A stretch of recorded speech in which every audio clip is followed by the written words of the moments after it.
नमस्कार, आप देख रहे हैं एवन उत्तराखंड और आपके साथ मैं हूं आशीष तिवारी। बुलेटिन में सबसे पहले एक नजर हेडलाइंस पर।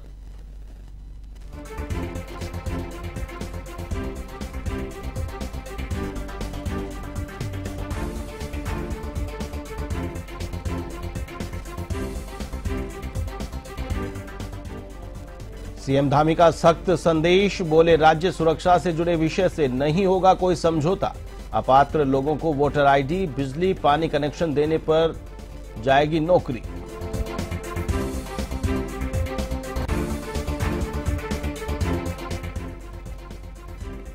एक्शन में सीएम धामी ने सभी डीएम को दिए निर्देश, जन शिकायत को दी जाए प्राथमिकता। कहा, जन सुनवाई की नियमित हो व्यवस्था।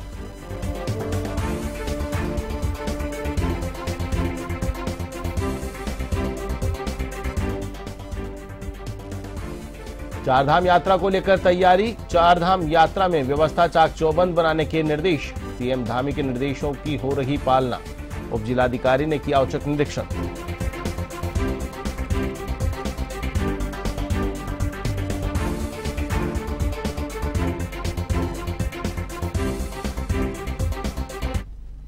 मूल रूप से उत्तराखंड के पिथौरागढ़ निवासी फिल्म कलाकार हेमंत पांडे ने प्रेस क्लब में आयोजित प्रेस वार्ता में कहा कि वह अपने गांव में शूटिंग विलेज की स्थापना करेंगे। इसके अलावा उन्होंने कहा कि उत्तराखंड में पलायन के लिए कहीं न कहीं नरभक्षी बाघ भी जिम्मेदार हैं। इसीलिए वह एक फिल्म बना रहे हैं जो हिंदी, गढ़वाली और कुमाऊनी भाषा में होगी।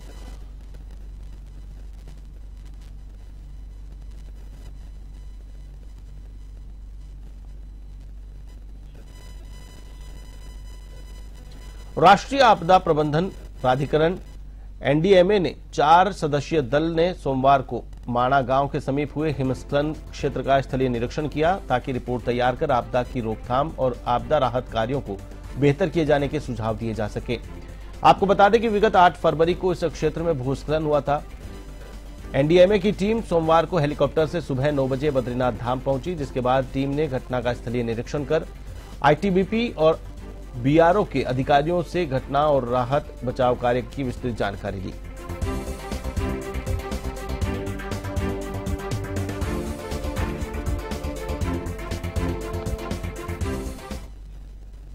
उत्तराखंड सरकार की नई फिल्म नीति से प्रदेश में फिल्मों के निर्माण में तेजी आई है। उत्तराखंड फिल्म विकास परिषद के मुख्य अधिकारी सूचना महानिदेशक बंशीधर तिवारी ने बताया कि प्रदेश सरकार द्वारा पारित नई फिल्म नीति में फिल्मों के लिए पहले अधिक अनुदान की राशि को सम्मिलित किया गया है। ओटीटी प्लेटफॉर्म पर रिलीज फिल्मों और वेब सीरीज को भी अनुदान के लिए सम्मिलित किया गया है। उत्तराखंड सरकार ने फिल्म निर्माण को बढ़ावा देने के लिए उत्तराखंड फिल्म नीति लागू की है, जिसके तहत फिल्म निर्माता निर्देशकों को अनुदान प्रदान किया जा रहा है।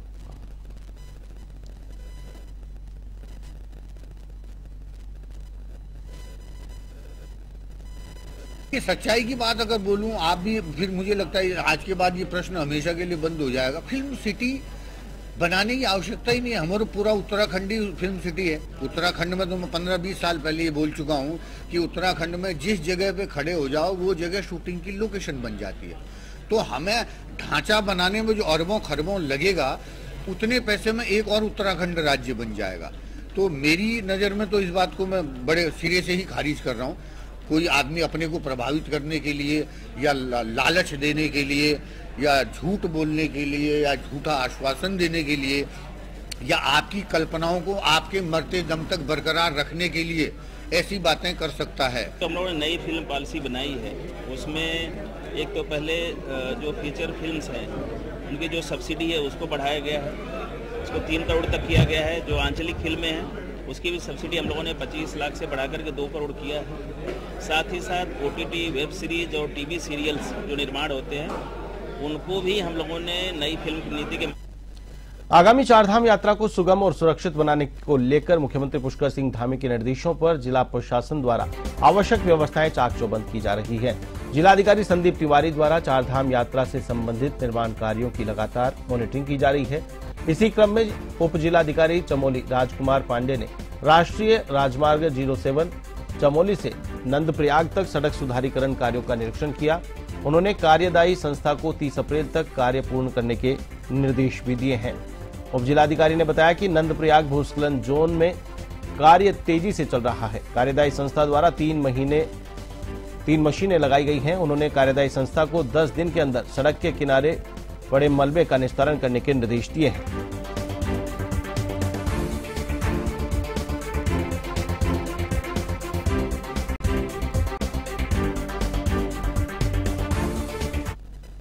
उत्तराखंड के मुख्यमंत्री पुष्कर सिंह धामी दिल्ली के दौरे पर पहुंचे। इस दौरान कई तरह के कयास लगाए जा रहे हैं, क्योंकि उत्तराखंड में कैबिनेट विस्तार होना है और समय समय पर कैबिनेट विस्तार की चर्चाएं रहती है।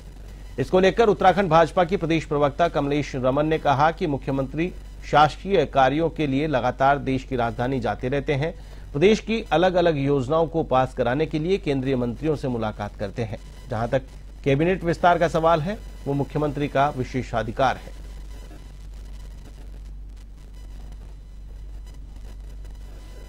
देखिए, माननीय मुख्यमंत्री जी पुष्कर सिंह धामी जी इस प्रदेश की जो विकास कार्य है उनको लेकर के समय समय पर दिल्ली जाते हैं और हमारे जो केंद्रीय मंत्री हैं उनसे वार्ता करने का काम करते हैं कि इस प्रदेश को और आगे कितने विकास हमें देने हैं, क्या प्रस्ताव है, उन सबको लेकर के जाकर के चर्चा करते हैं। रही बात कैबिनेट विस्तार की, तो ये माननीय मुख्यमंत्री जी का विशेषाधिकार है और वो जब उनको वहां से आदेश प्राप्त होगा तो मुझे लगता है कि बहुत ही जल्द यहाँ पर कैबिनेट का जो हमारा विस्तार होना है वो हो जाएगा। पर माननीय मुख्यमंत्री जी समय समय पर दिल्ली जाते हैं, तमाम प्रदेश की जो विकास कार्य हैं, जो यहाँ की गतिविधियां हैं, उन सारी चीजों को चर्चा करने के लिए जो हमारे केंद्रीय स्तर पर बैठे हैं हमारे शीर्ष नेतृत्व, उनके साथ में विचार।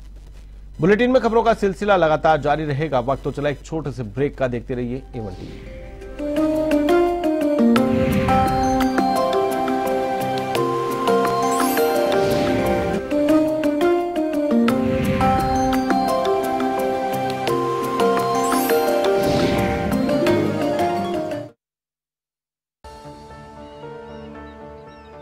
जो बनकर मेरा हमसफर आएगा, सिर्फ उसी को फर्क नजर आएगा।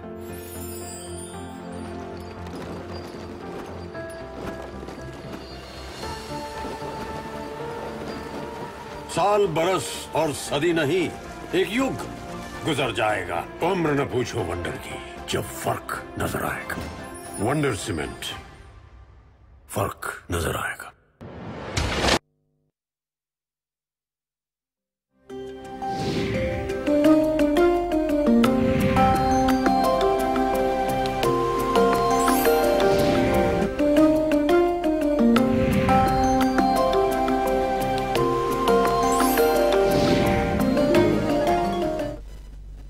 ब्रेक के बाद एक बार फिर से आपका स्वागत है। चारधाम यात्रा को अब महज 10 दिनों का समय शेष रह गया है। ऐसे में कांग्रेस ने सरकार की चारधाम की तैयारियों को लेकर कुछ प्रश्न खड़े किए हैं। कांग्रेस के वरिष्ठ उपाध्यक्ष सूर्यकांत धस्माना ने प्रेस वार्ता के माध्यम से सरकार से पूछा है कि एक ओर सरकार के पास प्रत्येक धाम की यात्री क्षमता की रिपोर्ट है, दूसरी ओर वह असीमित संख्या में श्रद्धालुओं को बुलाना चाहती है। ऐसे में क्या श्रद्धालुओं के रहने, ठहरने, परिवहन और धामों में सुलभ दर्शन की व्यवस्था सरकार ने पूरी की है? इसके साथ ही उन्होंने भाजपा सरकार के 8 सालों के दौरान हुई यात्रा पर भी सवाल खड़े किए हैं। और है भारतीय जनता पार्टी की सरकारों का, वो बहुत अच्छा नहीं है। पूरे प्रदेश के अंदर तैयारियां लचर हैं, रोजाना रोड एक्सीडेंट्स हो रहे हैं। सरकार स्वयं अभी ये निश्चित नहीं है कि वो पंजीकरण से भेजेगी। ऑफलाइन ऑनलाइन पंजीकरण के अलावा वो कह रहे हैं असीमित यात्री, जितने मर्जी यात्री आएंगे हम किसी को रोकेंगे नहीं। जब आप यात्रियों को रोकेंगे नहीं, इस तरह से अगर आप आमंत्रण दे रहे हैं तो असंख्य लोग अगर आ गए तो लोड बेयरिंग कैपेसिटी हर शहर की है और उसकी बाकायदा सरकार के पास रिपोर्ट है। रोहतक IIM ने उसके ऊपर रिसर्च किया है और सरकार को रिपोर्ट दी है। चीफ सेक्रेटरी जो पिछली थी उन्होंने बाकायदा इसकी रिव्यू बैठक करी है और रिव्यू बैठक में कितना लोड एक शहर ले सकता है वो सरकार को मालूम है। उसके बाद भी अगर आप कहेंगे कि असंख्य लोग आएंगे, हम रोक नहीं पाएंगे, तो मैं समझता हूं सरकार खुद भ्रम में है। सरकार की तैयारियां पूरी नहीं है, पूरी जिम्मेदारी सुरक्षा। 30 अप्रैल से शुरू हो रही चारधाम यात्रा को लेकर लोक निर्माण विभाग युद्ध स्तर पर सड़कों को दुरुस्त करने में लगा हुआ है। लोक निर्माण विभाग के HOD ने बताया कि 739 किलोमीटर सड़क मार्ग से चारधाम यात्रा का संचालन होता है, जिस पर 4 संस्थाएं लगातार काम कर रही हैं। साथ ही उन स्थानों को भी चिन्हित किया गया है जहां लैंडस्लाइड होते रहते हैं, जिन्हें दुरुस्त किया जा रहा है।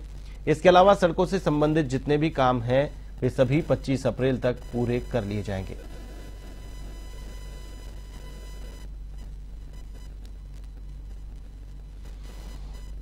है कि 30 अप्रैल को हमारे यमुनोत्री गंगोत्री के धाम के 30 अप्रैल से चारधाम यात्रा शुरू हो रही है, जबकि 2 मई को बाबा केदार के कपाट खुलेंगे। उससे पहले बीकेटीसी के सीईओ विजय प्रसाद थपलियाल ने केदारनाथ धाम क्षेत्र का स्थलीय निरीक्षण किया। उन्होंने बताया कि इस दौरान ओंकारेश्वर मंदिर में मम्हेश्वर और तुंगनाथ के कपाट खोलने की तिथि तय की गई है। 21 मई को मदमहेश्वर धाम के कपाट खुलेंगे, जबकि 2 मई को तुंगनाथ धाम के कपाट खोलने की तिथि निश्चित की गई है। चारधाम यात्रा की शुरुआत से पहले ही बद्री केदार मंदिर समिति ने पूरी तैयारियां कर ली है।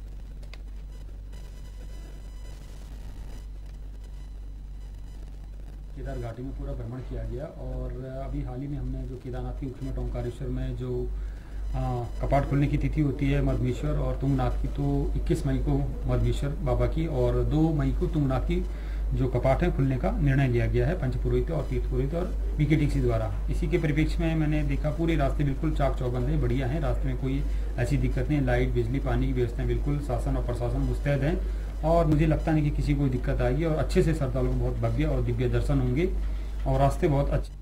बीजेपी ने हाल ही में वक्फ संशोधन विधेयक को लेकर प्रदेश मुख्यालय पर कार्यशाला का आयोजन किया था, जिसमें सीएम धामी सहित पार्टी के वरिष्ठ नेता शामिल हुए थे। अब प्रदेश में बूथ लेवल तक भाजपा कार्यकर्ता लोगों को वक्फ संशोधन विधेयक पर जानकारी देकर जागरूक करेंगे, ताकि वक्फ संशोधन विधेयक पर भ्रांतियां न फैले। बीजेपी 20 अप्रैल से 5 मई तक जिलों, मंडलों और बूथ लेवल पर कार्यशाला का आयोजन करेगी। इस पर निशाना साधते हुए कांग्रेस उपाध्यक्ष सूर्यकांत धस्माना ने कहा कि भाजपा का काम घर घर जाएंगे और नफरत फैलाएंगे वाला है। क्योंकि उनके आकाओं पर चोट पड़ रही है और आज की तारीख में मैंने कहा है कि कम से कम उत्तराखंड के अंदर तो कांग्रेस मुस्लिम लीग है। कांग्रेस पार्टी नहीं रह गई, कांग्रेस मुस्लिम लीग हो गई है, क्योंकि मुसलमानों की विशेष चिंता उनको रहती है और बाकियों के बारे में उनका चिंतन नहीं है। तो कांग्रेस अपनी उसी तुष्टिकरण की नीति के तहत बयान देती है, अपनी बातें करती है। सरकार वक्फ बोर्ड के माध्यम से जो नए संशोधन आए हैं उनको लागू करेगी। जो वक्त में जो भ्रष्टाचार है वो दूर होगा। जो उनकी संपत्तियों से जो आय है वो गरीब मुसलमानों के लिए उपयोग में लाई जाएगी। पारदर्शिता के साथ काम होगा और एक अच्छी मंशा के साथ कि मुसलमानों में भी जो सही लोग हैं वे चाहते हैं कि संशोधन हो और उनकी पहल पर ही संशोधन हो। भारतीय जनता पार्टी के दफ्तर में जो मुस्लिम महिलाएं गई थी फूल बरसाने, उन्होंने क्या कहा? आपके पास तो बाइट होगी, बाइट है ना आपके पास? भारतीय जनता पार्टी के दफ्तर में जो महिलाएं फूल बरसा रही थी, उन्होंने कहा वक्फ में कोई भी तब्दीली हमारे खिलाफ जो है हमको मंजूर नहीं है। तो ये क्या जागरूकता फैलाएंगे? इनको तो नफरत फैलानी है, जागरूकता नहीं फैलानी। आप इनसे महंगाई की बात करो, ये वक्फ की बात करेंगे। उत्तराखंड में 30 अप्रैल से चारधाम यात्रा शुरू हो रही है, जिसे लेकर राज्य सरकार की पूरी तैयारी हो चुकी है, लेकिन कांग्रेस ने चारधाम यात्रा पर प्रेस वार्ता कर सरकार पर निशाना साधा है, जिसका जवाब देते हुए भाजपा के धर्मपुर से विधायक विनोद चमोली ने कांग्रेस पर हमला बोला है। मीडिया से बातचीत करते हुए उन्होंने कहा कि चारधाम यात्रा के लिए रजिस्ट्रेशन हो रहे हैं, लोग ज्यादा से ज्यादा चारों धामों के दर्शन करने आते हैं। कांग्रेस की मंशा साफ है कि वो लोगों को चारधाम में नहीं आने देना चाहती। देखिए, कांग्रेस की मंशा स्पष्ट दिख रही है।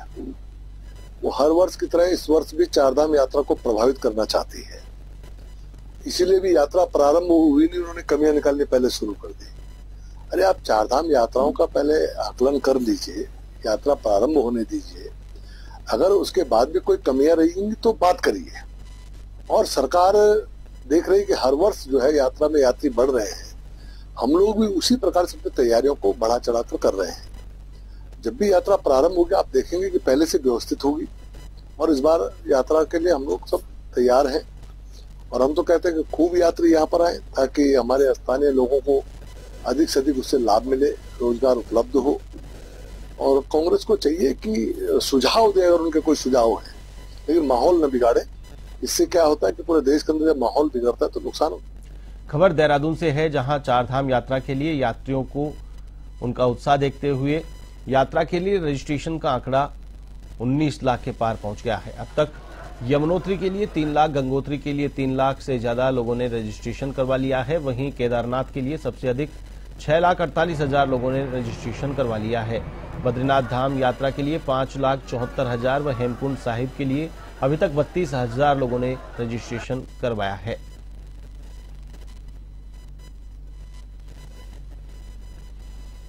गर्भवती महिलाओं की मृत्यु दर को कम करने के लिए राष्ट्रीय स्वास्थ्य मिशन उच्च जोखिम गर्भावस्था यानी हाई रिस्क प्रेगनेंसी को चिन्हित करने पर काम कर रहा है, जिसे लेकर देहरादून की सीएमओ डॉक्टर मनोज कुमार शर्मा ने कुछ समय पहले ही जिला स्तरीय बैठक की।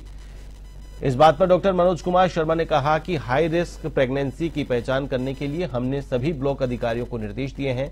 सभी एएनएम सेंटर्स में ग्लूकोमीटर के साथ ही जरूरी उपकरण, पेशाब की जांच की व्यवस्था की है।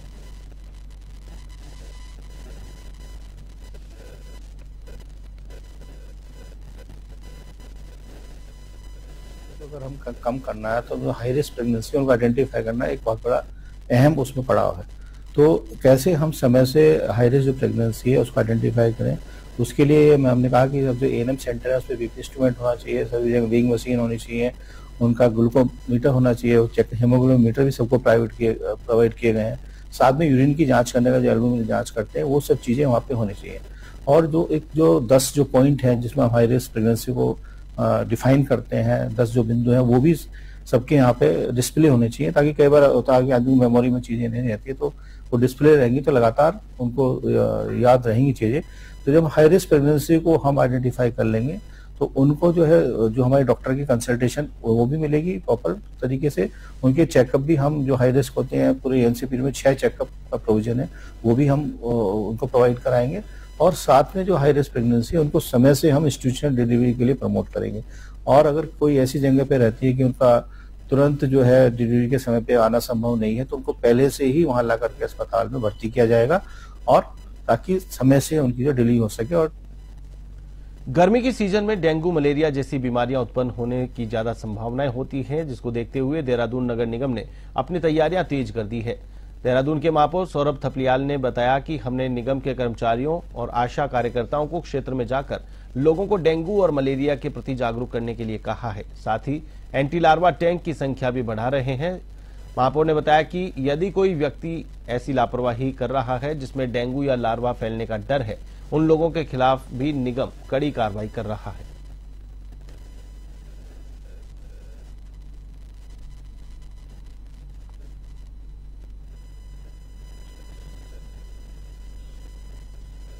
चारधाम यात्रा का आगाज होने को है। हरिद्वार में चंडी घाट पर बन रहा फ्लाईओवर इस बार भी चारधाम यात्रा से पहले शुरू नहीं हो सकेगा।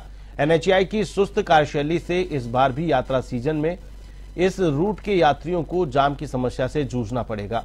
फ्लाईओवर का निर्माण कार्य समय से पूरा करने को लेकर कमिश्नर गढ़वाल, डीएम, एसडीएम समेत तमाम स्तरों पर निरीक्षण किए गए और चारधाम यात्रा से पहले फ्लाईओवर का काम पूरा कर लिए जाने के दावे भी किए गए। लेकिन इस बार की चारधाम यात्रा में चंडीघाट फ्लाईओवर का इस्तेमाल नहीं हो सकेगा। देखिए, जो चंडी पुल पे जो एक नया पुल का जो निर्माण चल रहा है उस संबंध में कई बार इस संबंध में निरीक्षण हुए हैं, जिसमें शासन से भी हुए हैं, जिला स्तर से भी हुए हैं, कमिश्नर साहब के भी हुए हैं। इस संबंध में मेरी लगातार संपर्क में रहता हूं, तो जून और जुलाई तक इसको कंप्लीट करने की बात अभी कही जा रही है, तो उम्मीद हो जाना चाहिए। यात्रा का जो मेन रोड तो रहता है जो दिल्ली हरिद्वार वाला हाईवे उस पर रहता है, लेकिन हाँ ये है कि चंडी पुल पे भी उसका फर्क पड़ता है, तो कांवड़ से पहले हो जाए हमारे लिए वो भी काफी इसमें राहत मिलेगी। तो उम्मीद है कि जून जुलाई तक ही खत्म हो जाए। बुलेटिन में फिलहाल के लिए बस इतना ही। मुझे दीजिए इजाजत। नमस्कार।